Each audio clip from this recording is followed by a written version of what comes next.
Alhamdulillah. Wassalatu wassalam. Ala Rasulillah wa ala alihi wa sahbihi ajmain. Amma ba'd. A'udhu billahi minash shaitanir rajim. Bismillahir rahmanir rahim. Udu ila sabili rabbika bil hikmah wal mau'izatil hasana wajadil billati ahsan. Rabbi shrah li sadri wa yassir li amri wahlul 'uqdatam min lisani yafqahu qawli. My respected elders and my brothers and sisters, I welcome all of you with the Islamic greetings. Assalamu alaikum wa rahmatullahi wa barakatuh. May peace, mercy and blessings of Allah subhanahu wa ta'ala be on all of you. Alhamdulillah, it is an honor and a pleasure for me to be invited for the third time by the Dubai International Holy Quran Award, organized by the Dubai government under the patronage of Sheikh Mohammed Rashid Al Maktoum, the Vice President and Prime Minister of UAE and the ruler of Dubai. Today's lecture is Misconceptions about Islam. It is the duty of every Muslim to convey the message of Islam to those who are not aware of it. It's compulsory for every Muslim to do dawah. Dawah means an invitation, a call to the non-Muslims. It is the duty of every Muslim that he invites the non-Muslims towards Islam. There are various different methodologies as well as strategies used by Muslims as far as dawah is concerned. The most common strategy is whenever a Muslim meets a non-Muslim, he speaks 100 good things about Islam. Even if that non-Muslim agrees with all the 100 good things that the person has spoken about Islam, yet that non-Muslim will have few negative points behind the mind. He may say, yes, I agree about all these 100 good things about Islam, but you are the same Muslim who is a terrorist. You are the same Muslim who is a fundamentalist. You are the same people who spread religion with the sword. You are the people who subjugated the women. You are the Muslims who marry more than one woman. These few negative points at the back of his mind will prevent him from accepting the beauty of Islam. That's the reason. Whenever I meet any non-Muslim, I ask him upfront, what do you feel is wrong with Islam? With your limited knowledge, whether right or wrong, what do you feel is wrong with Islam? And I make him comfortable that he can criticize Islam. If he wants, he can attack Islam. I make him comfortable and I ask him, what does he feel is wrong with the religion of Islam? And after he's made comfortable, he poses about 3 or 4 questions about Islam. And in the past couple of decades that I've been in the field of dawah, I have realized that there are about 20 most common questions which the non-Muslims have regarding Islam.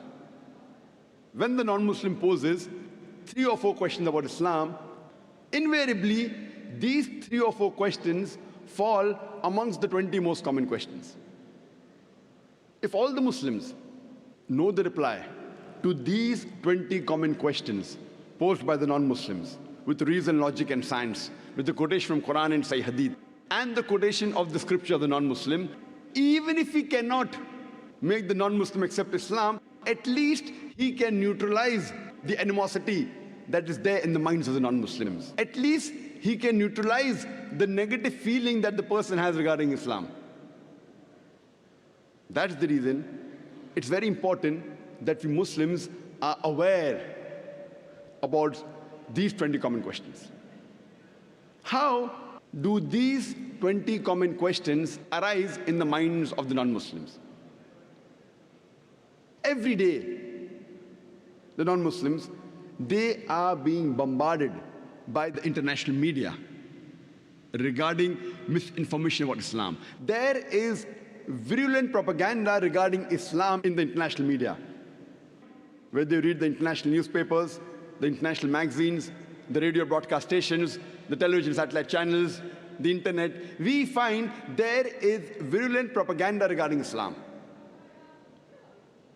And depending how the media portrays Islam, these 20 common questions, they keep on changing.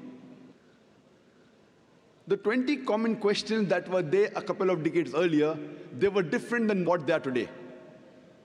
The 20 common questions a couple of decades later may change again, depending upon how the media portrays Islam. Similarly, the 20 common questions keep on changing in the minds of the non-Muslims. And believe me, by Allah's grace, I have traveled to most of the major countries in the world. USA, Canada, UK, Saudi Arabia, UAE, Malaysia, South Africa, India. Wherever you travel, these 20 common questions are the same.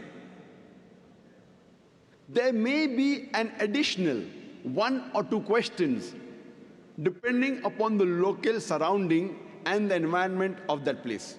For example, if you go in the Western countries, there may be an additional question: why does Islam prohibit the taking and giving of interest? But the remaining 20 common questions are the same. If every Muslim masters the reply to these 20 common questions, he will be able to do the fard, the compulsory act of dawah to the non-Muslims. When you appear for an examination, if you at least want to pass with a good grade, not excellent, at least good grade, what you do, you read the guide. You know, in India, we have the Navneet 21 most likely questions. If you want to appear and pass favorably well, then you study the most common questions. In India, we have Navneet 21 most likely questions to appear in the examination. In every country, you have such books that if you want to do a shortcut and at least pass as far as the exam is concerned, similarly, these 20 common questions will at least make you a part-time da'i.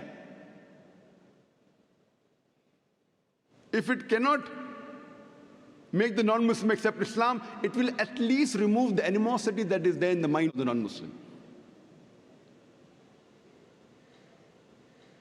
Time may not permit me to cover all the 20 questions in this time due to the limited time that I have. You can surely go on the internet on our website, www.irf.net, where all these answers are given in detail. There may be certain non-Muslims who may go out of the way and read material against Islam. For example, they may go to the anti-Islamic sites. They may read books which are written against Islam. As far as these non-Muslims are concerned, who go out of the way to find additional material against Islam, for that we have another 20 common questions asked by non-Muslims who have gone to anti-Islamic sites and have read material against Islam. That we won't discuss today. That is, if you want to get, maybe first class or distinction, you have to do that.